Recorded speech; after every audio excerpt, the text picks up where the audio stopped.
If you're an Indian American in Texas, then here's a question you may not have considered.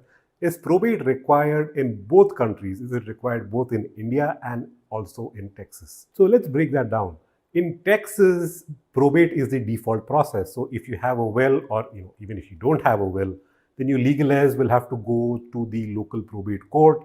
And if you don't have a will, then the court will determine who the legal heirs are. That will be a long, expensive process. And if you do have a will, then the legal heirs will still have to kind of prove that the will is authentic. And only then will property be distributed to, in a way that you want it to in the will.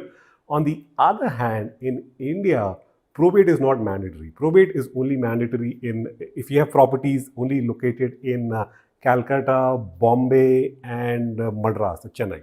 Now, in any of these places, if you own property, then probate is mandatory, but the vast majority of properties will not fall within these three places, so probate is not mandatory. In fact, in a recent Supreme Court case, the Supreme Court of India held that if your property falls outside these three places, then unless the state government has specifically authorized the courts to receive probate applications, the courts don't even have the power to receive probate applications. So what does that mean in practical terms?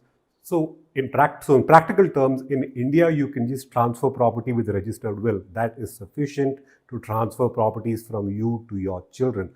But on the other hand, in Texas, if you have a will, then you may still need to go through probate, or your kids may need to go through probate, which could be simple, expensive, depends on several factors.